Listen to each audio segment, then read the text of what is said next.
Bienvenidos a Multiversidad Mundo Real, Edgar Morán. El día de hoy nos reunimos para hablar de un tema de especial relevancia, no porque sea una cuestión de moda o específicamente asociada a la actualidad, sino porque tiene implicaciones sociales importantes, incluso psicológicas, y veremos cuáles otras más podría haber al respecto. Es el tema del bullying. El doctor Alexandre Pomposo está aquí, miembro del colectivo docente, lo saben, de Multiversidad Mundo Real, y nos acompañan dos especialistas en el tema. Romeo Tello Garrido, literato, traductor, especialista en literatura de violencia o asociadas temáticas de violencia y en temas culturales en general. Sí. Bienvenido. Gracias, buenas tardes. Paloma Cobo Osejo.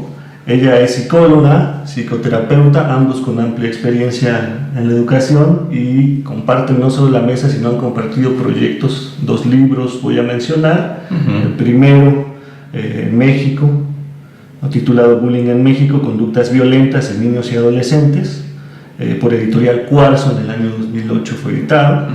Y el último, que está en circulación, Acosados, lo que los padres y maestros deben saber sobre el bullying, por Editorial Larousse, editado por Editorial Larousse. Así es. En general, me gustaría plantear una pregunta, y sobre esta ustedes están en la libertad de comentar lo que deseen, ¿no?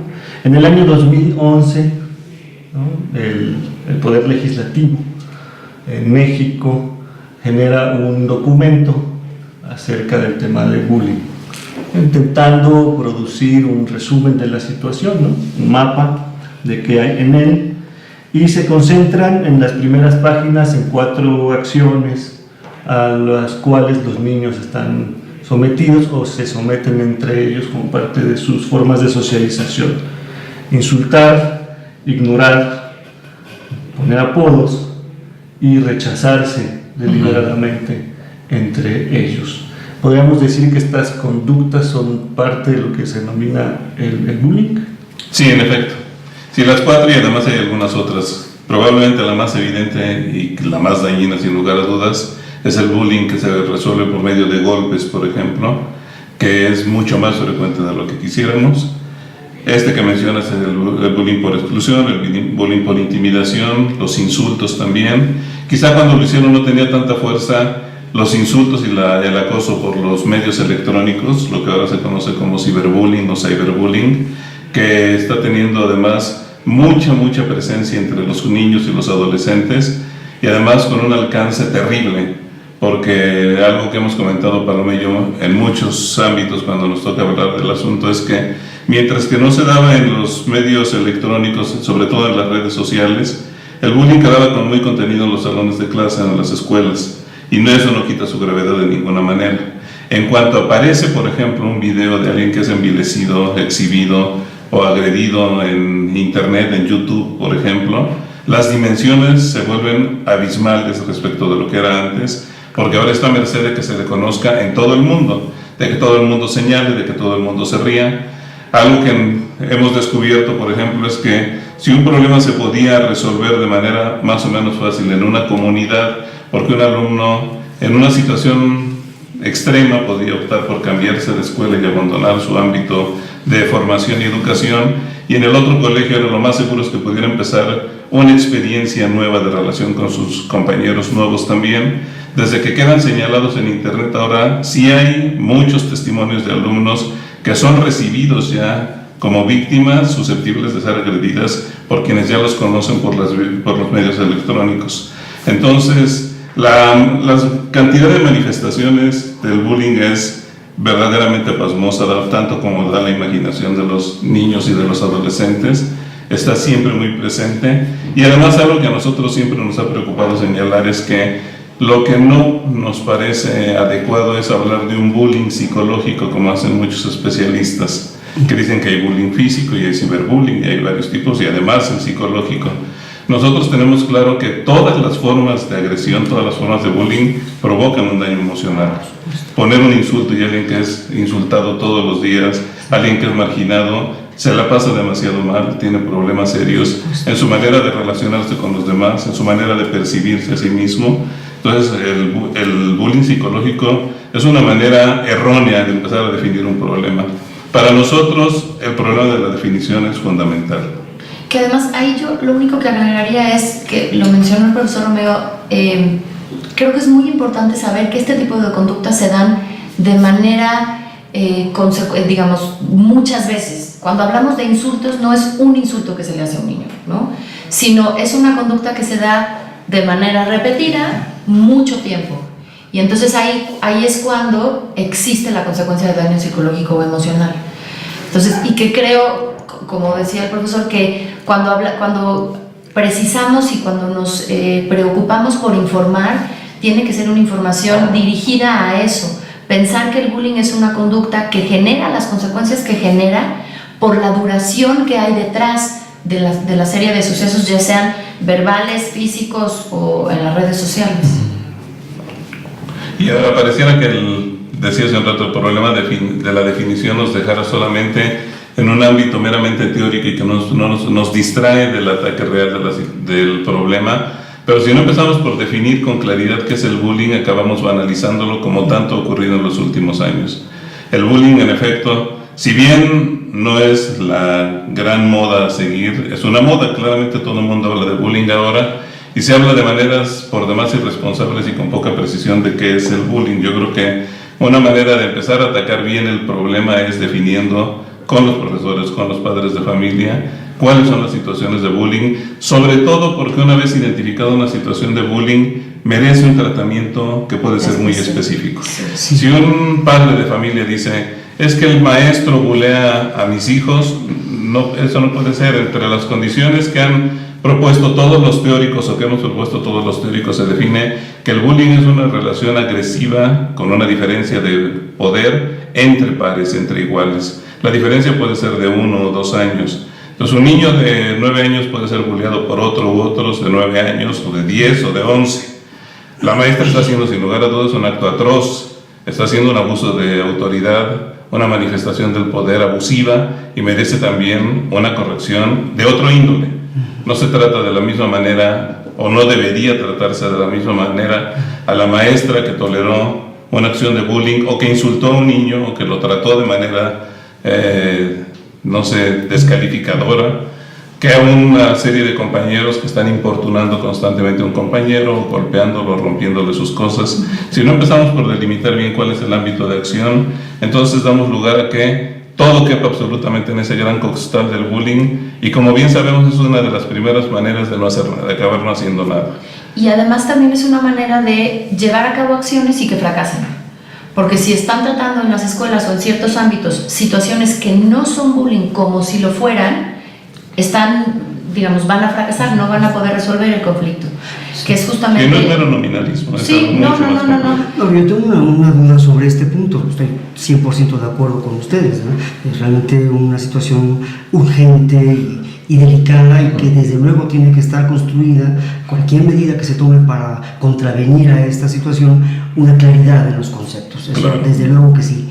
Pero sobre esa claridad de los conceptos, a mí me gustaría que mencionaran ustedes si se hace o no, o si es necesario o no, que se haga la distinción entre un, vamos a llamarle así, bullying causa y un bullying efecto.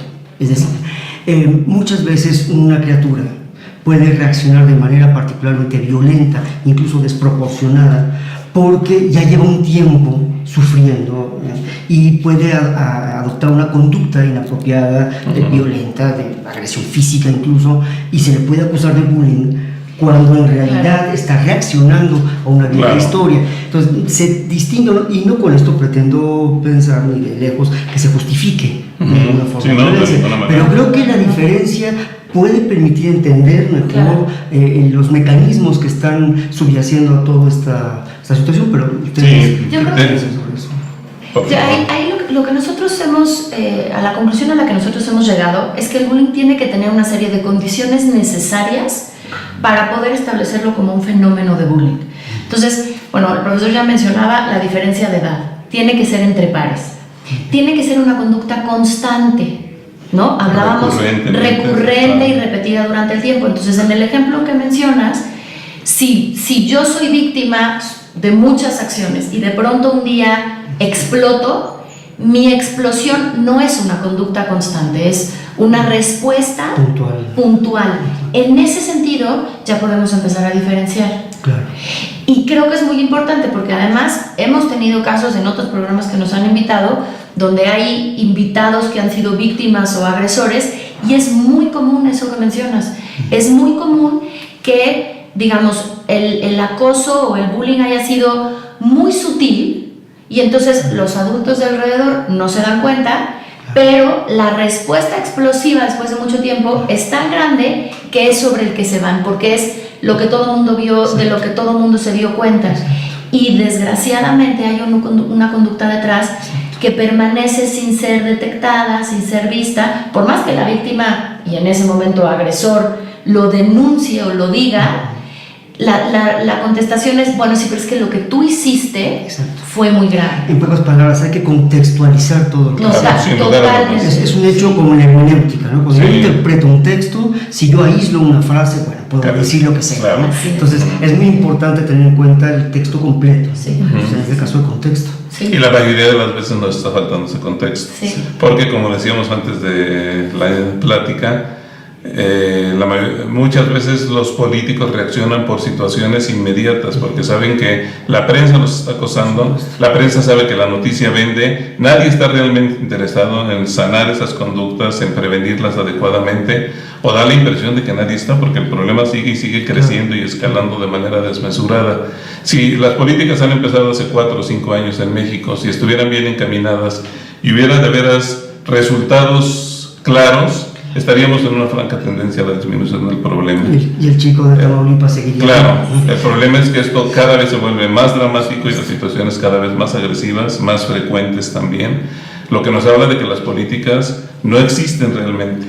Uno de los problemas, creo que en el que se encuentra todo educador, ustedes lo habrán visto, es que podemos encontrarnos con planes y proyectos maravillosos que nunca son llevados a la práctica, o que no se encuentra la manera de llevarlos a la práctica. No hace mucho leíamos los 15 puntos que publicó la Secretaría de Educación Pública para empezar a atacar el bullying luego del evento reciente. Y uno de los leyes son impecables. Nosotros que tenemos años leyendo al respecto y escribiendo y investigando, nos parece que son de veras impecables. ¿Cómo se van a llevar a cabo cada uno de ellos? Cuando los leíamos, desde el primero me decía Paloma, pero aquí no empieza por no decir esto y esto y esto y esto que no se dice, muy ambiguo, y al llevarlo a las coordinaciones sectoriales y a los inspectores de zona y a los colegios, aquello se diluye y vamos a volver a la reacción de siempre. Así se llevan los muchachos, tienen que forjar su carácter, no podemos hacer mucho, no tenemos tiempo, los planes de estudio no nos dan la oportunidad de cuidar. Entonces sí se tendría que hacer lo que en tantos ámbitos de la relación social. Si no estamos dispuestos a hacer una revolución completa en la manera como educamos, en la manera como formamos a los profesores, lo cual suena muy negativo y además parece un panorama negro, pero significa un cambio casi de idiosincrasia en algunos casos. Estructura mental. Porque los profesores tendrían que saber que su función no es solamente ir a enseñar asignaturas. Es lamentable que tengamos expertos en matemáticas maravillosos, expertos en ciencias naturales, pero que no les importe cómo se conducen sus alumnos, ni cómo conviven. Nosotros siempre hemos pensado que la escuela, ante todo, es un laboratorio de convivencia social. Es un privilegio tener una escuela, trabajar en una escuela, ser profesor, pero eso queda en el plano de las ideas. Aterrizado a la realidad, nos encontramos con un escenario desolador donde los niños conviven en una jungla muy extraña. La familia es fundamental, sin lugar a dudas. Ya, pero es terrible porque a esas criaturas se les introduce un medio supuestamente académico. Lo que está haciendo es meterlos en un infierno, por no decir prácticamente ya en el ataúd. ¿Sí? Es una cosa terrible. Pero eso que menciona me parece, a mí me hace correr un cierto frío por la espalda, ¿no? Porque, digo, parece que estos señores políticos, por decirlo en términos genéricos, pues son tan ontológicamente inmorales que hasta una batalla lícita, como puede ser la de ir contra el bullying, se convierte en un telón simplemente para todavía solapar más su consuetudinaria inmoralidad. Sí, claro. Y eso a mí me deja profundamente desolado, ¿no? Sí. Hay en el contexto también, en términos políticos y en términos administrativos, lo que se hace con la escuela. Es decir, la escuela es un sitio para administrar, antes que un sitio para formar, sí, para educar en los términos de este laboratorio social. Cuando hablaban del cambio de estructura y de la posibilidad incluso de pensar en cómo reformar profundamente, ¿no?, la actividad del docente de cara a los estudiantes, también pasó por mi mente la idea de que se ha actuado en buena medida con la idea de que se educa de manera correctiva. Hay que atender todo para corregir, pero para no prevenir, en el sentido que para usted había sí, comentado, ¿no? Que claro. no para Sí. corregir. Y esta cuestión nos deja de cara entonces al contexto más amplio, al contexto de la familia, Claro. ¿no?, al contexto del verdadero diseño de la currícula, que tiene más que ver con cómo generamos escenarios en donde el estudiante se sienta miembro de una colectividad y no miembro de un escenario en donde debe estar a la expectativa claro. de aquello sobre lo que se le pone a prueba para después corregirlo. Claro.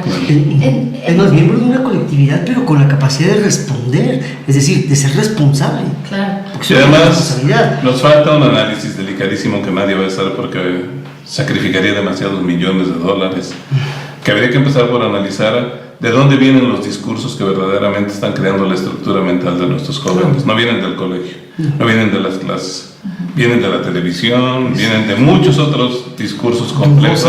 Claro. Digo, no es vano recordar la frase famosa de Monsiváis, que la televisora de moda en aquel tiempo, Televisa, dice: les hace en 5 minutos lo que las escuelas quieren hacer en toda una mañana, por los programas que ponen, por los modelos de conducta, por los valores, porque no deja de ser una gran ventana para la mercancía y el consumo, y se le ponen formas de entretenimiento adicionales que son los programas. Ahí viene mucho de lo que estructura realmente, no solo la mentalidad, sino también el lenguaje de los jóvenes, las formas de relacionarse con las instituciones, consigo mismos. Y eso difícilmente alguien lo va a atacar. Cuando uno lee los 15 puntos de la Secretaría de Educación, eso nunca está tocado. Está tocado los maestros, que tienen que ser responsables, obviamente, que hay que darle pláticas a los padres de familia, que hay que estar muy previsores para las conductas violentas, cosas que todas son ciertas y todas se deben llevar a cabo. Pero no suficientes. Pero son el curita, Son parciales. sí, Claro. son un parche. Exacto, o sea, a los 4 o 5 años ya está hecho más del 80% de la personalidad de un individuo. ¿Y de qué sirve si papá y mamá siguen viendo el canal en que te estrellas y donde se define Claro. la moralidad de la familia, donde la misma SEP impulsa a los chiquillos a ver las telenovelas? Sí, O sea, digo, es de una miseria intelectual, Claro. todo eso, Sí. abrumadora, ¿no? Entonces, el bullying, al final de cuentas, digo, ustedes lo dirán, creo que no es más que una de las muy numerosas consecuencias. Claro. No, Sí. y justamente es tan complejo que tiene que ver con estos dos ejes, ¿no? Por un lado, está comprobado en otros países que han lanzado proyectos para atacar el bullying y para bajar la incidencia, que es un fenómeno tan complejo que requiere la participación de toda la sociedad. Toda la sociedad, hablando no solamente de un círculo pequeño de la escuela, donde pueden estar involucrados padres de familia, alumnos y personal académico, sino también el personal de intendencia y además la comunidad, involucrando a los policías, a los bomberos, a los vecinos, aunque tengan o no tengan hijos, cosa que en México es muy poco probable que se logre. Y además, el otro canal que hablábamos hace un momento de la información. Por ejemplo, una de las malas informaciones que circulan en torno al bullying es que es una situación que se da en chicos más grandes, que en preescolar no existe. Entonces, claro, si excluimos a los niños pequeños, como estábamos diciendo hace un momento, Para que entonces, podrían ser más dóciles de todo. para prevenir y para informar, entonces ya perdimos ahí una ventana de oportunidad bien grande, porque entonces les estamos dando pláticas a los niños de primaria alta o de secundaria, cuando ya tienen el carácter y la personalidad casi completamente formada, y entonces estamos tapándonos los ojos de una parte muy importante de prevención, de información, desde que son chiquitos, desde que podemos tener mucha más injerencia en el control del comportamiento. Sabemos que la personalidad no se puede cambiar, pero sí podemos tener un impacto en la conducta y en el comportamiento de los individuos. Yo quisiera ver su opinión, porque es un punto que a mí particularmente me preocupa mucho, y es que en filosofía uno de los temas que en este momento más es punta de lanza en el pensamiento, y nos hemos sorprendido viendo siglos atrás cómo hemos descuidado en gran medida este tema, es el tema del cuerpo. La fenomenología del cuerpo. Usted se dedica a la psicoterapia, y la psicoterapia tiene una fuerte vena de origen fenomenológico, por eso me interesa este punto. Cuando yo veo cómo es común en los países latinos, es que con tanta facilidad este contacto corpóreo, uno se mete al metro, un microbús, donde bueno, toda la anatomía de superficie todo el mundo la conoce porque es una falta de inhibición total, o estos programas de risa supuestamente en la televisión, donde ve gente uno que se queda con serias dudas si salió muy mal parado, o incluso si no hasta murió en la caída, el resbalón, y lo ponen como asuntos jocosos.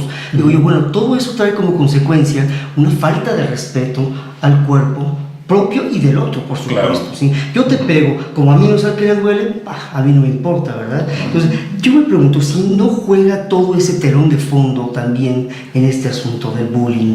No, desde luego. Sí. Desde luego. Y además ahí es donde se teje toda esta red como muy complicada, donde no solamente se tienen que hacer campañas de prevención, sino de información y educación en general. Recordemos que el bullying es una conducta que está inserta dentro de un círculo mucho más grande de conductas violentas, donde entran, bueno, toda la violencia que conocemos, ¿no? Y desde ahí hay que enfocar el conocimiento del cuerpo, el respeto al cuerpo, la empatía que tiene que ver con el cuerpo del otro, y bueno, por supuesto voy un poco más allá, con las emociones del otro, ¿no? Y con el reconocimiento de mis propias emociones. Entonces, yo creo que es fundamental. Sí, porque muchos de estos actos violentos van sobre la obesidad del otro, porque es de baja estatura, sobre algún detalle, ¿sí? Entonces, porque es tartamudo. Exacto, pero todo eso demuestra no solamente un desprecio, sino una ignorancia galopante acerca de lo que es el cuerpo. Claro. ¿Verdad? Sí, y una ignorancia y una distorsión muy seria. Total, sí. Porque no se piensa en el cuerpo como la integridad que cada instituto tiene en su constitución y que además merece cuidado, respeto, una armonización con el entorno y con el entorno social y físico, sino que se ve solamente como una apariencia, y desde que se ve como una apariencia se le vacía de significado también. Y una apariencia vendida. Claro. Porque hay que tener la apariencia que nos venden los medios de comunicación. Si yo vacío de significado a cualquiera de los demás, no me crea ninguna culpa, ningún reparo ofenderlo, injuriarlo, lastimarlo o de plano vulnerarlo al grado de que pueda perder la vida. En este sentido hay argumentos, digamos, muy simples que hablan de la posibilidad de que el bullying tenga un dejo de exageración en el siguiente sentido. Ustedes me dirán, y aquí me vuelvo vocero de quienes sabemos menos al respecto. Los jóvenes y los niños suelen tener en sus primeras relaciones conductas agresivas, ¿no? Miden en cierto sentido sus fortalezas, los juegos físicos en los que participan los llevan a involucrarse en acciones, ¿no? En formas de conducta que a los padres, por sus conocimientos de las derivaciones de continuar con estas prácticas, les parecen que hay que detenerlas o hay que estar al pendientes de ellas. ¿En qué punto estos actos que podríamos asumir como de una agresividad ordinaria se tienden a desdoblar o a traducir en bullying, en conductas deliberadamente, realizadas para vulnerar y lastimar al otro? Es un tema al que le dedicamos un tiempo en nuestro primer libro, ¿verdad? De hecho, prácticamente la introducción al libro es un capítulo en el cual tratamos de precisar cuál es la diferencia entre ese instinto agresivo del ser humano, el que al miembro de la tribu le permite salir adelante, enfrentar un animal para que la comunidad coma, por ejemplo, o al deportista que está detrás de una red con una raqueta en la mano le permite superarse para ganar un partido con una actitud agresiva, digamos, y que es lo que de pronto puede identificarse como una conducta violenta. según mucho de lo que leímos también a Santiago Genovés, y bueno, hay mucha gente que ha hablado sobre la violencia, la diferencia inicial puede estar en el regocijo que me causa a mí causarle un daño a otro, o que me provoca a mí causarle un daño a otro. Si yo tengo una conducta agresiva, esa conducta agresiva me puede ayudar a resolver una situación de emergencia que me está poniendo en riesgo. Pero cuando estoy tratando de maquinar, porque además me da placer, cómo fastidio al otro, cómo lo pongo en una situación de desventaja, ahí empiezan muchos de los problemas sociales de toda la historia. Porque de ahí se puede derivar también el ejercicio sucio del poder, por ejemplo. No el poder al servicio de la comunidad, porque soy el anciano mayor que más conoce y estoy para servirlos y ayudarlos, sino el poder porque por fin llegué a la punta donde todos me van a pagar hasta las que no me deben. Y veo cómo le hago para que me las paguen tarde o temprano, y cuanto más pronto mejor. Y eso se empieza a reproducir. Yo estoy completamente de acuerdo con Paloma, desde el kindergarten. Desde ahí ya puede haber historias, conocemos muchísimas, de un conjunto de niñas, de familias de muy buena posición económica, de muy buenas costumbres. Nadie maleduca a sus niños, y sin embargo las niñas en el entorno social de pronto pueden ser lo más viles para excluir a una que no tiene la ropa de moda, la lonchera de moda, y hacerla sentir muy, muy mal, al grado que la niña quiera no ir a la escuela, por ejemplo, ¿no?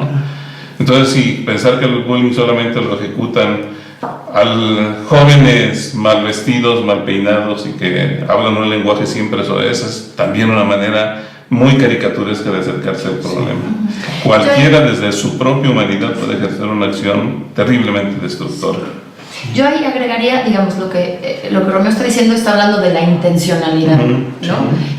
Digamos, en una fórmula muy sencilla diríamos que cuando tú tienes un acto agresivo y le agregas intencionalidad e intensidad, entonces tenemos como resultado un acto violento.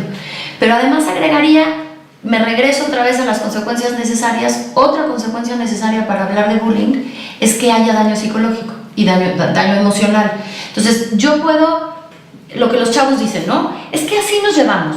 No el adulto, ¿no? Sino el chavo, cuando le llamas la atención a algo, es que así nos llevamos pesado. Vamos a partir de una situación como tal. Si de veras los chavos se llevan pesado, pero no hay daño emocional en ninguno de los dos, entonces probablemente, y digo probablemente, no estemos ante una situación de bullying. Pero cuando se está dando una situación de lo que decías desde el principio, ¿no? Insultos, apodos, exclusión, y uno de los integrantes, de los participantes, tiene un daño emocional, ya no quiere ir a la escuela, se siente miserable y si seguimos escalando ya no quiere vivir y atenta contra su vida, entonces estamos hablando de una situación de bullying.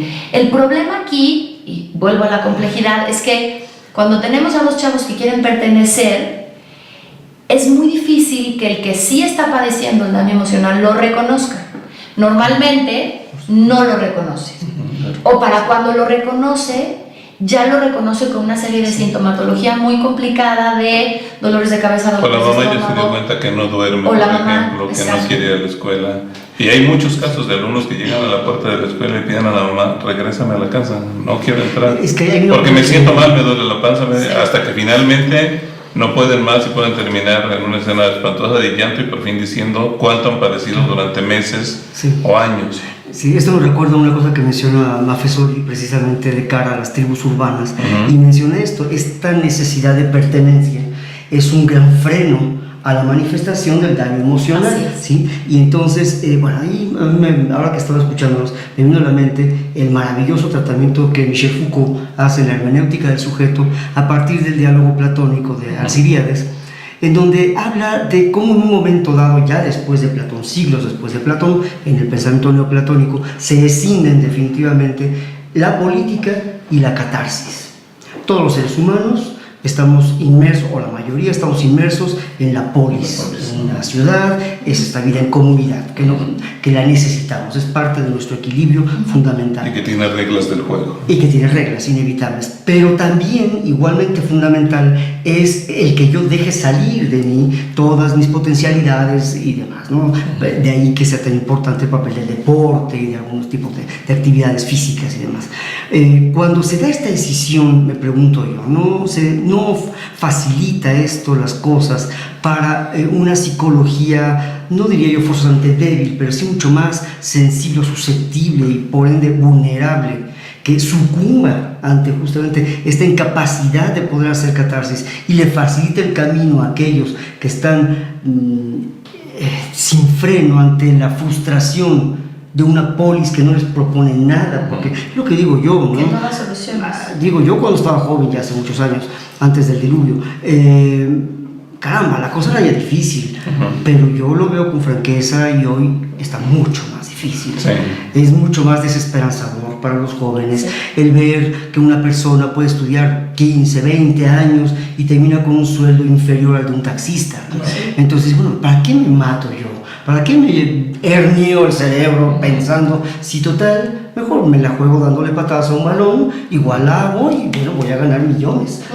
Entonces, el mismo concepto del éxito no está ahí entremezclado de manera muy compleja en este problema del bullying. Es a lo que quiero llegar. El modelo del éxito que se maneja y el modelo real que debería ser el éxito como individuos. Es que yo creo que además este planteamiento que tú haces contesta una de las preguntas que todo el mundo nos hace. ¿Por qué ahorita hablan de bullying? Bullying ha existido siempre. ¿Por qué nos preocupamos ahorita? Pues porque ahorita estamos frente a una realidad mucho más desesperanzadora. Sin lugar a dudas, el papel de los medios ayuda poco. Ayuda poco. Sí. Internet, bueno, otro ingrediente fundamental. Y además sin satanizarlo, es siempre No, muy no, cuidadosos no, de no, que no, es no, una no, fuente maravillosa de son conocimientos, sí, al mismo tiempo que un basurero espantoso. Desde luego, son amorales, ¿no? Exacto. Depende de qué sucede de ellos. Exacto. Totalmente. Pero es un escenario en donde se potencializa o se dispara justo el argumento que estaba diciendo Así el es, doctor. Es así decir, es. esta necesidad de pertenencia que no es solamente achacable a la juventud, a los niños, sino por la que también incluso están demostrando los adultos esa vulnerabilidad de cara a esta gran ventana de su personalidad, ¿no? Deja en evidencia que necesitamos aprender. Sí, es uno de los grandes problemas del mundo Comportarnos, contemporáneo. No sé si ustedes conozcan la obra del escritor brasileño Rubén Fonseca, que bueno, a nosotros nos gusta leerlo mucho y yo además le dediqué una tesis de maestría. La tesis además, quizá el título sintetiza mucho de la experiencia y se llama La violencia como estética de la misantropía. Y Fonseca presenta en muchos de sus cuentos a personajes e individuos que en realidad se sienten aislados de la polis, saben que pertenecen a la polis sin pertenecer a nada, o pertenecer a la polis sin pertenecer a nada, y entonces de pronto descubren que la única manera de cobrar identidad es a costa de la identidad de los otros. Y entonces tenemos historias terribles. Es un discurso muy subversivo el de Fonseca, con una violencia a veces demasiado explícita, que llega inclusive a confundir a algunos lectores, suponiendo que el autor es un incitador a la violencia, pero hay un discurso racional y de análisis tan bien estructurado que de veras está desmontando mucho de lo que significa la maquinaria social y la manera como las instituciones, sobre todo políticas, pero también las instituciones del dinero, han aprendido a prescindir del individuo, aunque es su principal consumidor o su principal proveedor de votos, que es para lo único que a fin de cuentas los puede necesitar. Fuera de ello, el individuo está desamparado. Entonces, el día que el individuo, hay un cuento del cobrador, tú lo recordarás, es un cuento pavoroso donde un hombre dice, de Fonseca, que está en un libro que se llama El cobrador. La tesis del cuento es toda la vida pagado y me toca cobrar. Entonces se hace, y el tipo es un poeta además, pero se hace de un arsenal poderosísimo y empieza a buscar gente, y además a cada rato buscan los diarios qué se dice de él, porque por fin los diarios están hablando de alguien que era nadie. Y ve la televisión y dice, me gusta ver durante horas la televisión para ver a esos que se toman el whisky con su camisa sanforizada. Como la obra de Musil, de Roberto Musil. Exacto, como el hombre sin atributos, exacto.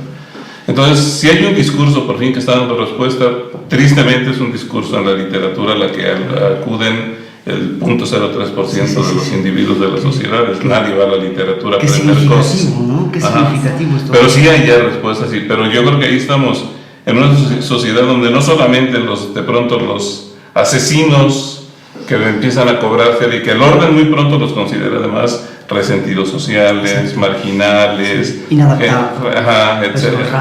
Los descalifica porque los normales no actuaríamos nunca así. Y refuerza un discurso en el que todos tenemos que vernos como normales para no levantarnos nunca contra ese poder que nos cancela toda posibilidad de participar con nuestra experiencia de las decisiones de la sociedad.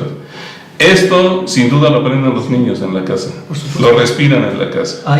Entonces, ¿cómo soy alguien en el salón de clase si no es siendo el líder que se sale con la suya siempre? Al Y es otro, al que le celebran las bromas. es otro de los grandes temas que Paloma y yo hemos estudiado mucho en nuestro trabajo cotidiano. Si algo abunda en las escuelas y vende y tiene muy buena prensa es el líder negativo. El que se sale con la suya, el que aunque estudie toda la tarde para sacarse un 8 dice yo no estudié nada. El que no hace la tarea, el que se burla de los demás, el que se burla del profesor. Exacto. Sí. Y tiene que ver con esto, con la decisión, con la polis.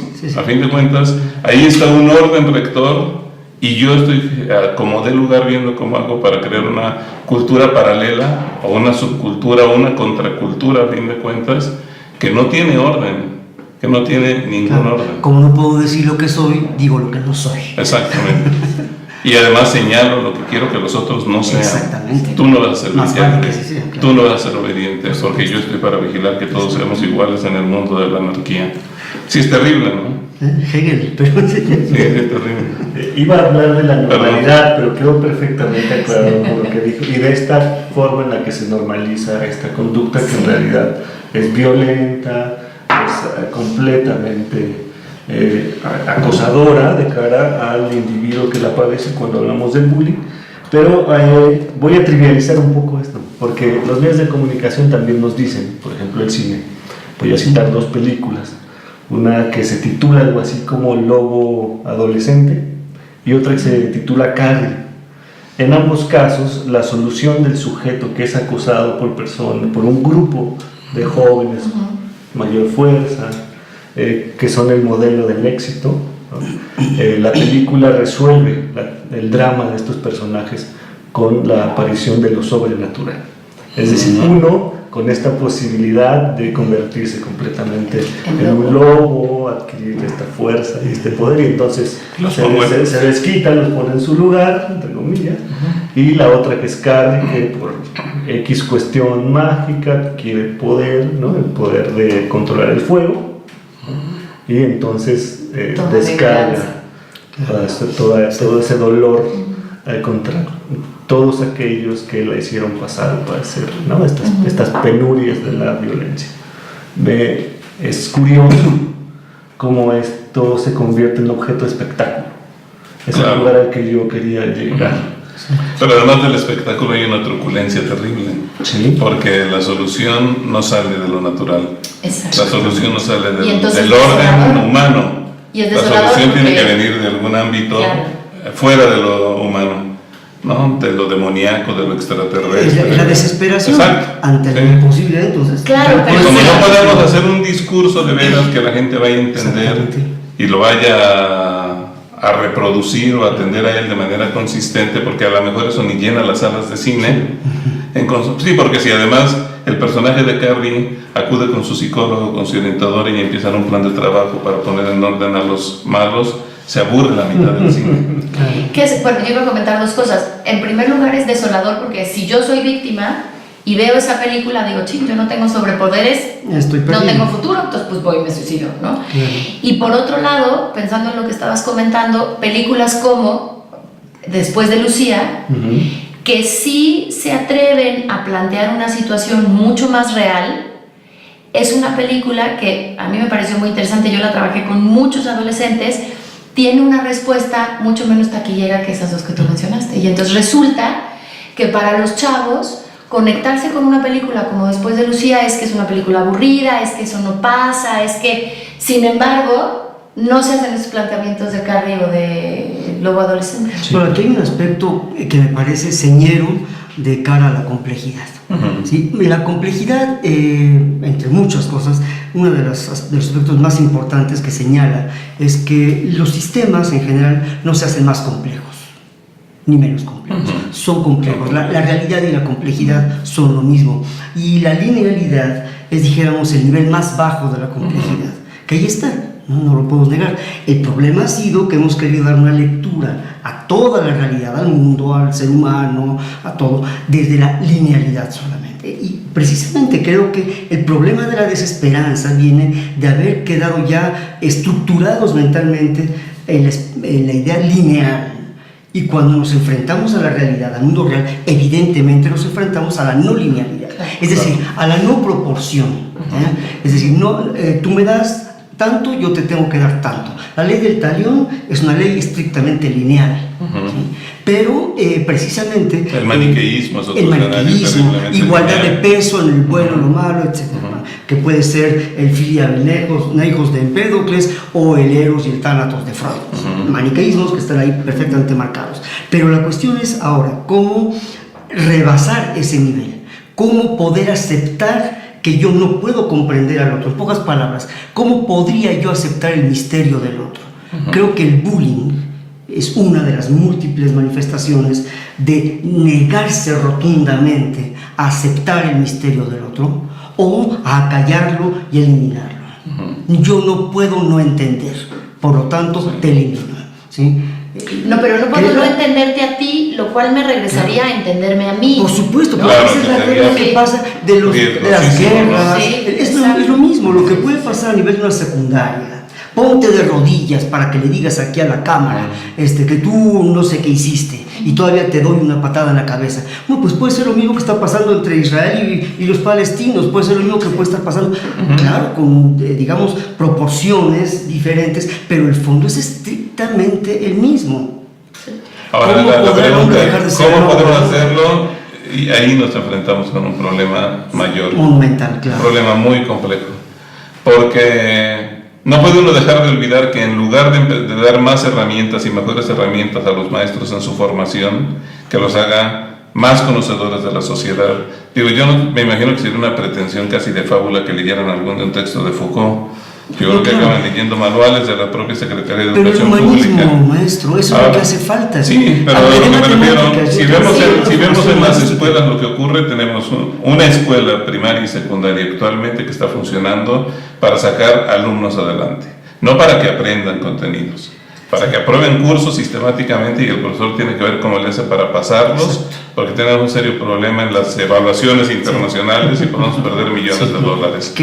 Y entonces la currícula escolar se está vaciando tristemente de contenidos significativos, porque no importa cuánto aprendan los alumnos, hay que pasarlos a como dé lugar. Bueno, la reforma sobre calificaciones de la SEP del último año es verdaderamente para ponerse a llorar. Una tragedia griega. Donde uno puede, un alumno de 13 años, por ejemplo, de 14, de 15 años, puede optar, si reprueba 2 periodos, una asignatura, por cancelarlos y hacer cuando él quiera un periodo en el que, si saca una calificación de 6, se la ponen en todos los anteriores.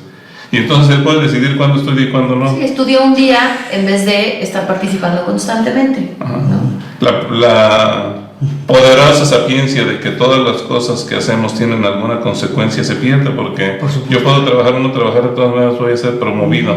¿Cómo aspiramos en consecuencia que se ponga en el centro del tema de la educación la formación de individuos consistentes, responsables con su sociedad, respetuosos del cuerpo social y del cuerpo propio y de sus compañeros, si no tenemos siquiera la intención de que aprendan asignaturas, sino que solamente sean promovidos para algún día salir, como decía hace un momento, a ser profesionistas de 4,000 pesos al mes sin ninguna aspiración social? Y entonces a lo mejor ver cómo defraudo un día a mis amigos, o si me saco la lotería, o si me voy a las bandas de narcotráfico porque les va re bien. Sí, en pocas palabras, el Ahí principio ganan del mucho mérito. dinero y estudian muy poco. El principio del mérito se esfuma. Sí. Completo. Sí. Sí. Es terrible. Yo hice en algunos momentos de estos principios, con estas hojas curriculares de las materias, y cuando yo veía, después de haberlas hechas, me lo regresaron directamente y dicen, no, Pomposo, tú tienes que utilizar los verbos, solamente un conjunto de 30 y tantos verbos que son los autorizados. Bueno, me pareció muy extraño, pero cuando me fui a asomar a la lista de esos verbos, yo me fui de espaldas. Cuando vi que no estaban presentes en esas listas los verbos conocer, comprender, saber, de la Secretaría de Educación Pública. Y entonces cuando yo indagué por qué, la respuesta fue peor todavía. Porque si empleamos esos verbos y el profesor no alcanza el cometido, el alumno se puede deprimir. Claro. Sí. Yo Sí, además, hacer una hoja más al respecto. No, claro. se cae en una retórica, No. se cae en una retórica donde los verbos lícitos son instrumentar, Así, acompañar, acompañar, Facilitar. facilitar. Sí. Exactamente. Exactamente. Sí, es muy riesgoso. El cómo es una de las cosas más complejas porque se pueden dar recetas muy fáciles y si todos tuviéramos, volviendo al inicio de la plática, una sociedad muy consistente donde la gente actuara con una formación clara, las recetas se aplicarían con mucha facilidad. Todos sabemos que basta con un maestro muy asertivo, que esté atento a los contenidos de su clase como a cada uno de sus alumnos para detener una situación de abuso y decir esas cosas no se hacen en mi clase, por favor te comportas bien y sigamos con la clase. Y entonces todos seguirían trabajando bien. Si el maestro se hace de la vista gorda porque voy a quedar mal con el grupo si me pongo de regañón, si el maestro cree que así se llevan los jóvenes, ¿cómo voy a creer eso que dicen los especialistas del bullying que creen saber más que yo? Entonces empieza a generarse un espacio donde la víctima está de veras en el desierto, no tiene para dónde pasear.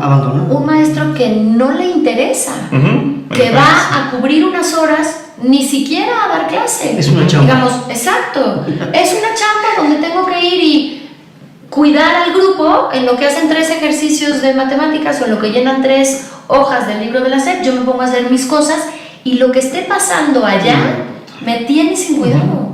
Y porque además yo entendí verdaderamente lo que entre líneas me están diciendo, que basta con que les reporte calificaciones aprobatorias y están contentos y me siguen manteniendo en mi plaza. Entonces, y para lo mal que me pagan, además. Claro. Además, porque me voy a preocupar yo. A partir del cerebro. Sí. Es terrible. Este panorama me regresa a mí, espero que pueda estimular que sigamos conversando de esto, pero me regresa la idea de que administrativamente el sistema educativo se mantiene sobre este paradigma correctivo. El docente padece lo mismo en muchas ocasiones que el estudiante, es decir, si no me corrijo, me castigan, y para que no me castigue el sistema, entonces hago como que no lo veo, porque resulta más conveniente para el sistema en general. Claro. Es curioso, no sé si sea así de dramático, pero ronda cuando menos la cabeza de un grupo de docentes, ¿no?, que entrarían en este perfil un tanto acomodaticio, ¿no? Sí, Sí, claro. Sí, yo creo que nadie se quede con la idea de que generalizamos y creemos que todos los maestros de este país pertenecen a esa identidad donde no, hay grandes maestros, grandes formadores y gente que se toma muy en serio su trabajo. Por fortuna. Sí. Con uno de los libros que publicamos con Limusa, hacen una labor muy interesante en la cual hemos participado Romeo y yo, que es que dan conferencias gratuitas a maestros y la verdad es que da mucho gusto ir a esas pláticas porque es un foro muy grande, va mucha gente, muchos profesores y además les ofrecen distintos temas. Tienen una colección muy grande que se llama Aula Cognitiva, que es una colección que son como 10, 15 libros. Sí, más o menos. Uno de los cuales tiene que ver con el tema del que nos especializamos, que es el tema de bullying, pero digamos hay otros temas. Y entonces lo que hacen, y tiene que ver con eso, y creo que fue importante que lo aclaráramos. Sí es cierto que hay maestros muy comprometidos, que se preocupan, a veces incluso que sin tener los medios buscan ir más allá, ¿no? Que nos escriben, que nos llaman para que les ayudemos a aterrizar una situación o a ver qué hacen. Y bueno, pues sí hay que reconocer que sí existe gente así, ¿no? En esta intención de dar respuesta a este panorama complejo y por momentos más complicado de lo que aparentemente puede resultar, hablando en términos de complejidad, se habla de la educación para la paz. Me resulta que hablar de educación para la paz resulta un tema enorme de cara a intentar resolver en términos prácticos. Lo dejo así, ustedes me dirán qué piensan, si es tan enorme como a mí me parece, pero el doctor planteaba también una cuestión, y usted lo recalcó, que es la dignidad del cuerpo, una educación sobre la dignidad del cuerpo. ¿Qué tanto hemos avanzado ahí? ¿Cuál es el escenario que ustedes ven con su experiencia? No sobre la educación para la paz, creo que hay muchas lecturas, se ha escrito mucho en los últimos años al respecto, pero una educación sobre la dignidad del cuerpo o sobre el otro término que ustedes consideren asociado a revalorar, a reivindicar la corporalidad del sujeto en su entorno social. Sí, que haya, por ejemplo, una defensoría de los derechos humanos, de los derechos de los niños, es mejor a que no exista, aunque sepamos que difícilmente se aplica. Que haya leyes que pretenden por fin legislar en torno a cómo deben llevar las relaciones entre los adolescentes y por qué es importante el respeto como centro de la reflexión es importante que lo haya. Yo creo que ya que existen todos esos discursos, ahí habría que empezar cómo aterrizarlos de manera muy consistente, y eso implica mucho trabajo de muchos especialistas y sobre todo algo que se nos da de las manos, aunque podría parecer una condición sine qua non, que es el compromiso. Quien está educando tiene un compromiso grandísimo entre sus manos y no lo puede aplicar solamente 10 minutos al día o 50 o 60, sino que tiene que ser ejemplar todo el tiempo, por ejemplo, en algunos aspectos. Y eso aplica para los padres de familia. Y eso, claro, y eso tendría que aplicar para los padres de familia. Sí, no, sin duda. En la escuela, y además ese comportamiento ejemplar no solamente tendría que ver con un discurso moralistoide, sino incluso con la propia vocación por el amor al conocimiento, el respeto a compartir conocimientos, el respeto en consecuencia al otro también, y al otro en todo su significado, incluido como parte central su corporeidad, como estabas diciendo hace un momento. Entonces, eso nos está faltando mucho. Yo siempre pienso, y lo comentamos a cada rato Paloma y yo, hay muchos discursos admirables. Si uno lee la Ley General de Educación de este país, es una cosa maravillosa. A mí me parece un acierto. A veces en las juntas de directores, algunos extrañan cómo no podemos volver a los tiempos aquellos en los que podíamos expulsar alumnos de la escuela porque eran unos desgraciados, y sí llegan a hacerlo, ¿eh? La Ley General dice: en este país nadie puede expulsar a un alumno de una escuela, porque detrás hay una razón imperiosa. Estamos para formar a los alumnos, no para excluir. No podemos ser como Michel Foucault lo dice también en el discurso del poder.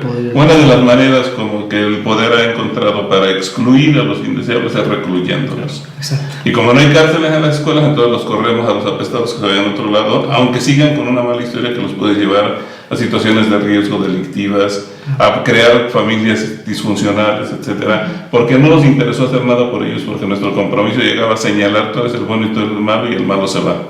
Entonces nos lleva esa ley a involucrarnos, a tener que hacer algo con el transgresor, con el desordenado, con el mal ejemplo de los demás, con el que bulea a sus compañeros.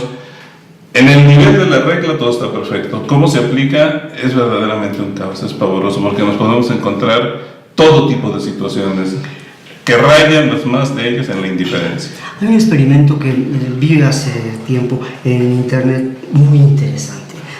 Creo que es de los años 80, la filmación ya es vieja, pero es una maestra de preescolar que está dando clases y les recuerda a los alumnos que es el Día de la Hermandad. Y todos tienen muy claro el concepto. Muy bien. Al día siguiente, ya pasó esa festividad, le dice: muy bien, a partir de hoy, los importantes y los que están bien en esta clase son los que tienen ojos azules. Todos los que no tienen ojos azules están mal. Se crea una desazón terrible en el grupo. Claro. Y durante una semana, todo lo que hacen los que tienen ojos azules está bien, aunque sea una barbaridad. Son los primeros que toman la palabra, etc. Y se empieza a dar una especie de presión en los que no tienen ojos azules terrible, hasta incluso llegar a asumir su postura. ¿Y por qué no levantas la mano? No, porque yo no tengo los ojos azules. A la siguiente semana cambia la jugada. Ahora los que están bien son los que tienen ojos cafés, y los que tienen ojos azules están mal. Al cabo, es un ejercicio que dura casi un mes al final de cuentas. Y uno dice: bueno, ¿a qué va? Al final de cuentas los chicos caen en la cuenta, y luego les pasan la película a los padres, y los padres se les cae la cara de vergüenza, porque evidentemente son ellos los que les han enseñado que, pues, que un negro, lástima que es negro, pero pues tienes una superioridad, pero está mal. Y al mejor de los casos, yo soy bueno contigo y date por satisfecho con eso, ¿no? Porque no puedo hacer más por ti, ni mereces más, ¿no? Y bueno, se voltea completamente y les muestra de frente a ellos lo absurdo, lo ridículo de todas esas definiciones tácitamente aceptadas. Digo yo, ¿no sería interesante, en proporción a esto, hacer algo similar y que vean lo ridículo que es, ¿sí?, el maltratar físicamente, psicológicamente a alguien? Porque todo lo que hacemos, a mí, no sé, ya he metido suficientemente en mi cuchara, pero a mí me parece que aquí hay una cuestión que, y ya lo mencionaron ustedes, ¿sí?, y es que todo lo que hace el ser humano, todo, independientemente de los juicios de valor, si esté bien o esté mal, sea conveniente o no, oportuno o no, lo hacemos todo por alguna razón. Claro. Sí. Nadie hace nada Ni siquiera el asesino, el que le hace bullying, sin razón. Sí. Tiene que haber razón o razones por lo que se hace. Y si supiéramos eso, tuviéramos conciencia de que tenemos razones en todo lo que hacemos, probablemente, no sé, ustedes me dirán, yo posiblemente soy muy idealista, pero creo que sería bastante para empezar a darse cuenta Claro. de lo ridículo de Claro. muchas de nuestras acciones. Sí, en el contexto de la escuela, por ejemplo, algo más que se puede hacer es, como decíamos hace un rato, identificar a un alumno que actúa negativamente y considerar que él va a actuar negativamente toda su vida. Paloma, por ejemplo, en la escuela en la que trabajamos, lleva a cabo algunas actividades que a mí me parecen muy buenas y dan muy buenos resultados, como por ejemplo, cuando identificamos un caso de bullying, porque el alumno nos comenta, porque sus amigos nos dicen, porque los papás van y lo comentan, primero no hay que desatenderlo, no hay que pensar que no es cierto o que vamos a ver qué pasa. De inmediato hay que ponerse a trabajar. Y entonces lo que ella crea es un grupo de apoyo, ¿verdad? Y en el grupo de apoyo tienen que estar varios compañeros, y entre ellos, que supuestamente están elegidos al azar, tiene que haber alguno o algunos de los agresores. Claro. Para pedirles que empiecen a ayudar a un alumno que sabemos que está padeciendo por alguna razón, no señalamos a nadie, no decimos porque tú te has encargado de fastidiarle la vida y vas a ver cómo, ahora vamos a ver cómo pagas, porque vas a estar siendo observado, porque le confirmamos al otro que esa es su identidad. Entonces aquí no sabemos quiénes lo agreden, pero dicen que sufre mucho, nos van a ayudar. Y a veces los agresores de pronto cambian su identidad y se dan cuenta que son tomados en cuenta de otra manera, que pueden involucrarse de una manera distinta, que no pierden su liderazgo y nos ayudan a resolver situaciones de manera pronta, ¿verdad? Sí, porque además, digamos, esta aproximación es parte de la idea que el agresor lo que está buscando en algún lugar es llamar la atención, es asegurarse de una forma, digamos, equivocadamente, Sí. a pesar de violentar al otro, pero finalmente lo que está buscando es eso. Entonces, este grupo de apoyo lo que hace es darle ese reconocimiento social, generar un compromiso dentro del grupo y con un adulto, que es el que lleva a cabo la dinámica, y entonces de verdad es impresionante cómo reaccionan, porque les estamos dando una oportunidad, una salida asertiva de llamar la atención, de comprometerse, de ser un líder, de tener más seguridad. De no quedar mal ante el grupo, De no quedar mal porque a ante fin de el cuentas grupo. dicen, bueno, pues lo pidió la maestra, no es que yo quiera ser bueno ahora, pero no Y me además- queda de otra, y empiezan a actuar bien. Y las soluciones nunca las tiene que dar el adulto, tienen que salir de los chavos. Hay una Y entonces no es autorganización algo del que, sistema. exacto, no es algo que yo dije, sino que Claro. tú dijiste tal y fue tu idea y tú te comprometiste descubriste esto. y eso genera un movimiento interesante. Pero yo nada más quería comentar a lo que tú decías hace un momento, que me parece, en efecto, sería maravilloso, pero sería tan complicado como que todas las personas nos conociéramos verdaderamente. Que desde cualquier perspectiva, por supuesto empezando por Freud, psicológica, es casi imposible. A veces ni nosotros mismos sabemos por qué hacemos las cosas.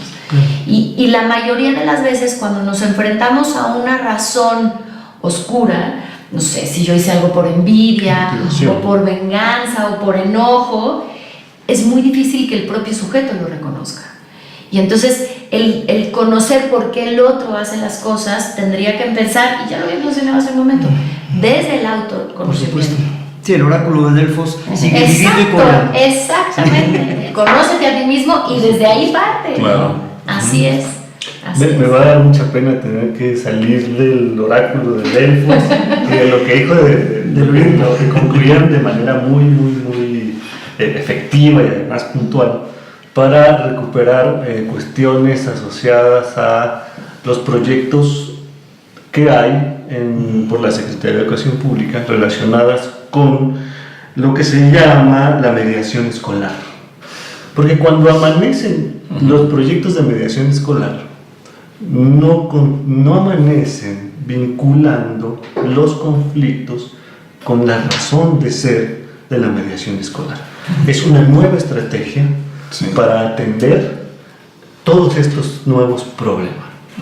Cuando ustedes platican de este ejercicio que se hace para atender el bullying, no es que sea una novedad, es una estrategia que amanece para atender una necesidad. Aquí me parece que se evidencia, y yo lo pongo para que ustedes lo comenten si así lo desean, una vez más esta lógica lineal en donde tengo un proyecto y ese proyecto se mejora sumándole este proyecto. Y una vez que yo ya les dije a todos ustedes con un curso de iniciación que esto les va a servir, ahora viene otro proyecto. Si nosotros recuperamos esta experiencia que acaban de narrar como una de las formas de producir mediación escolar asociada al bullying, estaríamos ofreciendo de entrada a un grupo docente la oportunidad de generar una acción con posibilidades amplísimas De éxito, sí. de éxito. Sí, generando espacios de catarsis, precisamente, Claro. ¿no? Espacios de empatía, de resignificación de mi posición en el contexto social en el que me estoy moviendo, que los otros me vean con otros ojos y eso me gratifique y de pronto me doy cuenta que no necesito pasármela dando zapes a todo mundo a mi alrededor. Sí, yo creo que sí es importante encontrar maneras de resignificar los contextos de violencia en las escuelas, que pueden tener que ver con este tipo de acercamientos a los jóvenes. Vuelvo a insistir, se necesita mucho compromiso, que uno de veras se la crea. Aquí nadie se va a lastimar, nadie se va a faltar el respeto, nadie va a ser víctima, nadie va a acosar, nadie va a volver a decirnos me voy del colegio porque llevan un año fastidiándome y nadie hizo nada por mí y no me queda otra que ir a buscar dónde hago algo más digno con mi persona. Yo creo que recursos, métodos hay muchísimos. Lo que importa es el verdadero compromiso, acercarse además a los padres. Sí. Y además, ¿desde dónde? ¿No? Porque a mí lo que me ha pasado a lo largo de muchos años es que cuando yo oigo esta idea de la mediación, un poco lo que yo mencionaba hace un momento, cuando nosotros trabajamos en este sentido con los grupos, el adulto está ahí para dar inicio a algo que tienen que tomar los chavos en sus manos. Y a veces la idea de mediación es una idea que además se hace mucho de yo llamo a la víctima, llamo al agresor, a ver, pídense una disculpa, dense la mano, esto ya no vuelve a suceder, ¿verdad que no, Juanito? ¿Verdad que no, Perenganito? Perfecto, ya medié, yo me quedo satisfecho de que solucioné el conflicto, los chavos se dan la media vuelta y el conflicto no solamente permanece, claro, y eso se puede confundir con una mediación y me parece terriblemente peligroso. El primer conflicto que intenta, el primer entuerto que intenta resolver el Quijote en su primera salida tiene que ver con la situación así. Están golpeando a un niño atado a un árbol, un hombre poderoso, y el Quijote llega y los pone en orden y dice que si no va a hacer con él lo que debe hacer. Y le dice, a ver, ¿qué te pasa? Pues me está golpeando porque dice que es un trabajo y sin embargo me debe dinero y no tengo zapatos. Y el otro dice, pues es un vago, no hace nada con las ovejas, me las está perdiendo, todo el tiempo pierdo una. Y el Quijote, pues tú no puedes hacer ya nada contra él, le compras los zapatos y tú vas a tratar de ser más eficiente y si no me buscan. Y se ve el Quijote y bueno, la golpiza que le ponen al escuincle en cuanto se ve el Quijote es monumental. Sí, esas entrevistas, esos encuentros artificiales del bueno y el malo, porque además se les redefine, tú fuiste la víctima, tú fuiste el agresor, nunca se les dice por qué lo hicieron, nunca se trata de que analizan si es no una posición contextualización de exacto, necesaria o no de ellos. Sí. No da ningún resultado, pero así suelen actuar las autoridades con mucha frecuencia. Porque es lo más fácil, porque claro, como lo decían muy bien ustedes, es puro postín, a ellos les conviene políticamente, porque de ahí deriva la profunda inmoralidad de estos individuos, ¿no? Que usan la miseria y la desdicha de otros para ellos levantarse como los grandes adalides, ¿verdad? O que lanzan campañas, ¿no? Vamos a trabajar, de ahora en adelante vamos a trabajar con la mediación en las escuelas, pero no se aterriza, lo que decíamos hace un rato de todas estas leyes, no se aterriza el paso a paso. Y si ya tocamos el tema de estos maestros que muchos no se comprometen y muchos no saben qué hacer, pues entienden lo que pueden entender con la mediación o la malentienden y la mal llevan a la práctica. Y entonces todas estas ideas, decía Romeo, se quedan en eso, ¿no? En el mundo de las ideas y nadie las está aterrizando de forma adecuada. Y entonces nos asombramos cuando decimos, bueno, hay leyes y políticas desde hace 4 o 5 años, pero la realidad es que no ha cambiado nada. Y puede parecer que se está haciendo algo, que es lo más lamentable. Porque el escenario que pone Paloma puede ser solamente una síntesis de múltiples escenarios. Si enfrenta a los dos alumnos para que se disculpen, pero también si llamo al papá de la víctima y al del agresor y el del agresor lo regaño, estoy creando resentimiento en el papá y en el victimario. Y si le digo, es que necesita llevarlo al psicólogo, que no tendría que llevarlo al psicólogo para que deje de agredir, porque en el contexto se están dando dinámicas que a lo mejor en la casa el niño es encantador y en otras situaciones es encantador, en la escuela algo está pasando, entonces no se va a resolver nada, pero parece que todo el mundo se puso las pilas y está haciendo algo. Si no se llega a, mucho de lo que hemos intentado hacer, ¿cuál es la raíz verdaderamente del problema? Su raíz epistemológica, cuáles son los significados, cuáles son los roles que estamos asumiendo, cuáles son los discursos que hay detrás de este problema. Vamos a seguir dando pildoritas para curar un cáncer, ¿no? Sí. Regresamos a la encrucijada, pues. ¿Les parece si procedemos de manera de cierre con el doctor Pomposo, después profesor y concluimos? Sí, claro que sí. ¿Sí? Bueno, yo creo que sería no solamente aventurado, sino sería profundamente irresponsable si yo dijera, bueno, la solución es esta. No, el ser humano creo que es fundamentalmente una singularidad impredecible, y eso para todos. Como aquí se dijo en un momento dado, me encuentro yo haciendo lo que no debía y no haciendo lo que debía, diario, ¿sí? Y muchas veces. Entonces, probablemente conócete a ti mismo debería empezar por reconocer que no me puedo conocer nunca totalmente a mí mismo, y menos aún podré yo pretender conocer al otro, ¿no? El ser humano, estrictamente hablando, es inútil, porque es supraútil, porque está por encima de la utilidad. Es ahí donde está la no linealidad de la complejidad del ser humano. No es utilizable, no es desechable, no se vende, no se compra, no se usa o se desecha. Claro. Entonces, no digo que eso sea la solución, pero me parece que sería fantástico que en las escuelas se hubiera mucho más patente una presencia del humanismo. En las matemáticas, en la física, en la geografía, en todo. No solamente en la clase de civismo, o en la que igual ya se da, no sé, pero en ese tipo de materias, no, desde luego ahí también, pero no, en todo. Debería haber y no un barniz, no, una verdadera capa sólida de humanismo, porque todo ser humano, primero es humano y solo después es ingeniero, médico, abogado u otras cosas. ¿Sí? No deja de ser un ser humano, ¿sí? Que nace, vive y muere, todos. ¿Sí? Entonces, bueno, yo invitaría al público a que le echara un vistazo con mucho detalle, ahora que en internet se pueden conseguir imágenes con muchos píxeles, del cuadro que se llama El triunfo de la muerte de Peter Bruegel el Viejo, y se estuviera ahí una media hora viendo los personajes, a ver después de eso qué tanto se va a atrever a burlarse de alguien. Sí. Bueno, en mi caso me parece importante subrayar, hemos estado hablando prácticamente todo el programa acerca del trabajo en las escuelas, del fracaso en algunas ocasiones, de algunas prácticas efectivas, de lo que se ha dejado de hacer, de cómo las políticas educativas amanecen y nacen tan mutiladas desde el principio, porque su aspiración es otra, responder a entornos políticos, a promoción de políticos, etcétera.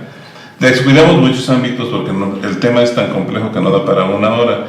Un tema que habrá que volver a pensar es la familia y la relación de la familia con la escuela. Porque la familia en sociedades como la mexicana, lo hemos visto en los últimos 50 o 60 años, ha dejado de creer en las instituciones.